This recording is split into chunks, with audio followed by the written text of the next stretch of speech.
Welcome back to another video. My name is Justin, and today the stock market is sponsored by the color red. Why? Well, almost everything is down. So we can note that, right, even Tesla is only up by about 3%, and everything broad-based. We've got hedges that are red. We got inflation plays that are red. We got technology that's red. We have everything red. It is a huge risk-off day today. And what we're going to try to explain in this video is what you need to do right now, because the S&P is right here at a critical point, meaning the 50-day moving average. And at the open, we were well above it with a healthy margin. And right now, we are not. So what is very confusing here is that, technically speaking, the market is actually still green on the week. By how much? Not very much, but technically it's still green here. We're up by about 25 cents or 0.06%, as we can note over here by looking at the top numbers. So right, we're up by 27 cents or 0.06%. And the big question is, what do we do? Because we're getting conflicting signals. And honestly, it's a difficult market. It's hard to call direction. And it's even harder to know what we should be doing. So in this case, what I like to do is I like to defer back to the notes that I prepared on the weekend. First thing I want to look at is to know, where are we? Well, we're basically flat on the week. So where we started versus where we are now is very important. But if we go back and look and see where we were on Sunday when I prepare my notes, we're trying something new here where this is a few months old now. And again, in our private group, we share out the support and resistance levels, and we're thinking of it like touchdown or like a football. So if we get to R3, it means the Bulls score a touchdown. If we make it to RS3, it means the Bears score a touchdown. So what is the high here? Well, the high is 450.01. So technically speaking, the bulls advanced the chart or price discovered all the way to the top end of resistance. And then what did we do? Ended up being hard resistance. We knocked back down to 445, knocked back down to 440, and now we're back down into center field. So what that means to me is that we look here to our Y bull or Y. Actually, let's go here to the base case. It means that there's no edge. Right, so that's kind of what's happening right now. Right now, there is definitely going to be a negative sentiment, just because opening up green and then engulfing the whole previous candle, crushing the 50 weekly, crushing the 50 daily, and closing out at the low of the day. That's not a good look at all. As a technician, that is terrible. So all we have to note is just that it's getting pretty difficult to call direction right now. And why? Well, today was the most important day of the week in terms of economic dates. Jerome Powell spoke today, and the market seemed a little bit spooked in terms of him front-loading the inflation narrative, meaning he's going to be raising interest rates faster than expected. There's nothing really extra significant. It's just technical price action. And if now we try to understand that, okay, where we were on Sunday versus where we are now, if we would have dumped down to, say, 428 and then come back up to center field, does it mean that we remove the touchdown that the Bears scored? Of course we don't. They scored. They got points on the board. Right now, we've not actually breached any of the support areas. So what does that mean? It means the Bulls have been having the edge up until the open today. And then at the open today, the Bears flexed and they got us down. If it's going to hold, we're going to find out tomorrow. By what? By printing a lower weekly low. Getting down into support, I'd be looking for 435. That's the area I'll be watching for. Also important to note what actually drove us today, right? Energy down, right? So everything's down, right? Why? Well, again, risk off. So there's only a few select things that are doing well, and otherwise it's a sea of red, right? There's no shortage of pain for today. And the reason I say that is because I'm sure people are aware, right? It's scary out there. We opened up this morning in terms of fear at about 48, which means we're actually closer to going into greed than not. And then we notched all the way down here to close at a lower low than yesterday. So now we're down here to 38, back solidly into fear. And it's not a good look. So again, biggest catalyst day ended up being the biggest move. There we go. Looking at Y bull or Y bear, dip into earnings means it's easier to rally. Does not mean it's a guarantee. Tina, I don't know. 454 has been impenetrable so far. DXY and TNX are 100% adding pressure. And then tech is leading the downside. So what does that mean? Well, let's look at the dollar here. So the dollar is at 100.55. Let's look at TNX. And we can note here that TNX is at 2.9, both advancing today. So that means we got double pressure from SPY. DXY was at a low of the day when we opened, and then it rocked up all day. So a roughly 0.7% from the low to the high means that that's what we roughly got on the S&P, right? We got about a 0.7% decline here, but we went down a lot more than that on SPY. We went down by about 3%. That's a big drop. On QQQ, from high to low, it's roughly 4%. So from the high of the day down to the low, it's 4.2%. Elon would be proud. So what I want to do right now is actually go through and just talk about this a little bit. So what you need to do right now is to try to ask yourself whether or not anything has changed from the open to the close. Because if you loved the names in your portfolio at the open and now you hate them, it means that you probably didn't really have confidence in them. You just like when they're green, and when they're red, you get scared. So the first thing I would do is if you're watching this video, pat yourself on the back. Why? Because on most days when the market is very tough, people tend to shut the broker down and stick their head in the sand like nothing happened. If you are at least watching this video, it means that you're aware that something has happened. You need to be mindful of it. And what you want to do now is, if you haven't already done your damage control, you need to do it now. You need to get the riskiest parts of your portfolio under control, so that if the selling does continue, that you're not going to have a paralysis analysis type of portfolio where you're like, well, I don't even know where to start. I can't do anything. That's the hard part. Second thing is there's two things you can do today. Again, like I told you, there's the first thing is going to be that you're showing up and you're actually trying to get better. So there's two things we can do today. The first thing is going to be that we right, oh my God, it's my fault that something happened. That's over here in negative territory. If you got hurt today, or if you lost money, or if you just felt distress or anything, but you learned something, that is a win. If you got hurt and everything else the same thing today, but you didn't learn, that's a failure. So it's really up to you.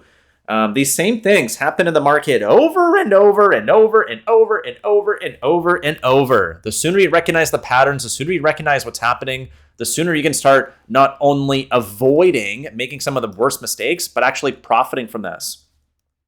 So what I want to point out is this morning on our pre-market stream, what I mentioned to people was, please, for God's sakes, take advantage of the gap up and the liquidity. If you've been sweating for the last couple of days, last couple of weeks, take some liquidity off the table, meaning raise some cash. If you're like, oh my God, if we can just get back to where we were last week, we printed a higher weekly high. You had a chance to get out. And if you didn't, this is now a learning experience. If you choose to make it, if it's a failure, you're probably not watching the video. So I'm assuming that most people who are watching today are aware of what's happening. So now, with that out of the way, I'm going to give you a little bit of tough love here too. So if you're now crying dragon tears that, oh, well, I love my stocks at the open and now I hate them. Again, you need to do some inward look, because you cannot be here's a better way to explain it. So I know this from personal experience. So again, we'll do the same example here where we're going to do a quick little grid. We got option 1 and we got option 2. So option 1 is that we make $1,000, right? Let's make it a nice round number, $1,000. Make $1,000. That feels 1 times good. If now you lose $1,000, just ask yourself this: how much worse does it feel? 1 times worse, 2 times worse, 5 times, 10 times. For the average person, including myself, it feels 10 times worse. So if it feels worse to lose money than to make it, and you understand that at the get-go, it's a lot easier to swallow that pill. If you don't know that, and you're realizing that today, you're like, man, I felt great at the open, but I feel really bad today. That's literally the market maker's job, is to make sure that you're questioning and contemplating what's in your portfolio. And that's what we're doing right now. So with that said, let's move forward and look at some technicals now, because we want to make sure that if you guys are watching these videos, I want to do my best to give you what I think is most relevant in a timely video, like a shorter one, but also making sure that we're focusing on the other aspects of trading that are not purely on the technicals. So we often go through and talk about the technicals, which again, we don't always share these levels, but we're definitely looking at technicals. The fundamentals are going to be the key dates, which are going to move the market. And then what do? We put that together to understand. Again, understand, not, oh, we're definitely going to go up or we're definitely going to go down. We build a case like a lawyer, right? Well, if if my client is bullish, well, here's the evidence I need to see that he's bullish. And if he's bearish, here's the evidence I need to see that he's bearish. And your job is to make sure you're looking at it and understanding it. So we look at why bull or why bear, then we build out the base case. And this is what we need to do all the time. And it's difficult, it's frustrating, and that's part of this game. If you've only started trading in the last 2 years, you've probably been conditioned that trading is easy. I can tell you from experience, it's anything but that. So again, if you're feeling scared, if you're noticing the red out there, zoom out. Why? Because look, in the last 1 week, it's not even that bad, right? Is it? It's not that bad. It depends on when you bought, but yeah, on average, it's not that bad. So the reason why it feels so terrible is because from the open, you're like, oh my God, I'm a genius, right? And then boom, negative 4.2 by the close. And that negative 4 is a very important number because, again, if you remember what happened during 2020, when we go down by 4%, that's considered a limit down, which means that is the limit we're allowed to go down in a single day from high to low within a 15-minute time frame. Or if we push down by 4%, meaning a 4% negative day, trading stops. So yeah, that's what would normally happen. If we open up flat and push down 4%, boom, trading stops. We reset and then we go back at it again. For the whole market, not just for a single stock. So that's why it feels so painful, is because we had the equivalent of a limit down intraday. Woof, right? Yes. And if you are feeling so high on your own supply when we're up here, you're going to feel way low when we get down to here. Why? Well, we talked about it. It feels 10 times worse to lose money than to make it. So just understand that. The psychology is very important. So we often talk about fundamentals and technicals. We infer the psychology, but in this video, I'm explicitly trying to explain a little bit more. So now let's go through and understand where the market is, because to be honest, this is confusing for me too. Why? We closed at exactly 334.15, which was my, if we lose this level, it's time to jump ship. So now my concern is that we've pierced it. We got a 333.2 low of the day. We closed exactly on it. What do we do? Man, it's pretty confusing. Well, what I mentioned before, and the normal case is that if we print below a level, it usually self-fulfills to revisit lower. So we initially break the level, they dead cat bounce it, and then we resume down. So for tomorrow, again, and remembering that we're building up pressure here to the downside. If the pressure is building up, it can easily release.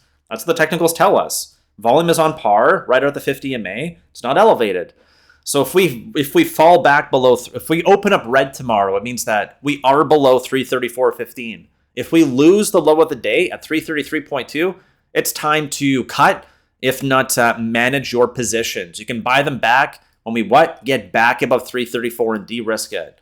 So that's what you need to do right now. You need to know, what are the riskiest stocks in my portfolio? What are the first things I need to cut if I'm wrong? Because there is a chance you're wrong. You have to admit that. If you can, you're more easily going to be able to move forward. Second thing is, are my stocks relatively strong or relatively weak to their specific sector and then the broader market? So again, we know QQQ is really important here. We look at SPY on that same chart for the daily, and let's delete everything and redo it. We had, again, keyword had, that IHS forming, and we lost it too. We're closing back below the 50 daily. That is one daily close back below. And again, if we get 2 daily closes below, that's going to be the second time that happens. So let's go back in time and see what happens when we get 2 consecutive daily closes below. Usually leads to what? Again, 2 consecutive daily closes below, back above, 2 more, there's the drop. Let's go back in time here. 1 close, 1 close. All right, 1, 2, that one, a little bit of a trap. Same thing here, right? Choppy, until we get back above the 50, it's not safe. Let's go back in time here too. 1, 2, there's the drop. So that's the problem. Once we start getting more than 1 day below, on a close below the 50, we come back up, and that's the challenge. Remembering that not everyone looks at candlestick patterns. All they look at is the line chart, which tells us the closing price. So that's why the close matters the most. So we have to be mindful of the downside. So let's be mindful of that. It's very important. We're flat on the week, but we're losing steam. And it's most obvious when we look here. Again, we're technically green on the week. You might not feel like we're green on the week because your feelings are hurt, right? Oh, but my feels are so hurt. My feels hurt today too. Don't worry. So again, looking at the broader market, well, why is it basically green? Why is it green by 25 cents? It's because the Dow is doing good. The Dow's up by 1% on the week. Similar candle, but it's greener. And then again, remembering that S&P is not just one sector, so negative 1% on QQQ is going to offset that 1% green on the Dow. Why? Because this board tells us that there's many sectors that make up the market, right? Financials, technology, consumer defensive, cyclicals, all this stuff, right? Entertainment, we got industrials, all this stuff, right? Basic materials, energy, real estate, restaurants. It's 500 stocks. It's diversified. So what it tells us is that technology is definitely under pressure. We understand that because the DXY and TNX are both having trouble right now, right? Meaning they're going higher. And I don't know if it's showing any signs of stopping. So we got to make sure we understand what we own. What day is it today too? Is it Thursday? Oh man, it is Thursday. Oh man, I forgot about that. So today's going to be the last video of the week, and tomorrow is going to be Friday. So tomorrow, if we are red on QQQ, it means this weekly chart is going to be roughly what it is now or closing below 334. Looking at SPY, it means that we're going to be below the 50 MA again, and we have an inverted hammer. That is not bullish. It's not. We're going to have to see what happens. It's not bullish. It's not bearish. It's indecisive. So tomorrow's price action is going to really matter because it's not just the 1 day that's going to matter. It's also going to be the 1 week. What? I have a phone call in 15 minutes? Oh, crap. Forgot about this one. Well, let's move on. Let's wrap up then. So let's look at these mega cap stocks and see if there's still any trouble with them. Tesla, and we will have a Friday stream tomorrow, so come stay tuned with us into the close for the final hour if you want to see what we are doing and what we are watching. Tesla's fine, right? It's closing green. It's not fantastic, but all things considered, it's doing fine. Apple's doing fine too. All things considered, it's green on the week, still a leader. Microsoft, green on the week, but it's barely hanging on, right? Barely. GOOG, yuck. That's bad. Right, that's a rejection. That's a kiss off of here. Doesn't look good at all. Let's have a look over here at Amazon next. Amazon, inverted hammer, lower low, yuck. Bearish engulfing. No volume to confirm it yet. Pretty much the theme across the board. Look at these volume buzzes, right? Everything's trading on low volume other than ARK, TLT, and QQQ, roughly same volume. Otherwise, what's trading on low volume is pretty much everything else. So there's Amazon. And now let's have a look at NVDA. NVIDIA looks like it's in trouble. Why? Well, back below the downtrend, rejected off the 50. Not a good look at all.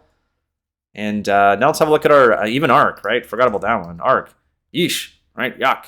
That's not good either. Finally, let's have a look at ETH and BTC to see what they're looking like here on the weekly. So they actually look a lot better than stocks, but what are they? Basically flat, up 1%. So hit the 50, backed off. Currently below. All right, look at BTC. Green by 3.4% on the week. Right, didn't quite make it to the 50, backing off as well. So where are we going to go from here? I'm not entirely sure, but like I mentioned, if you want to stay tuned and you want to watch with us through the Friday close, we have a scheduled stream, which will be on the channel tomorrow at 3 p.m. Eastern, noon Pacific. And otherwise, there will be a video that queues up here that's going to explain the weekend prep and how we go and put all of these things together, including the levels, the key dates, why bull or bear, and the base case if you want a deeper review. And otherwise, I encourage you to take some time for yourself today to come prepared to trade tomorrow. Wallowing in sorrow is not going to make your lines point back up. It's just going to make you less prepared to trade tomorrow. Thank you for watching.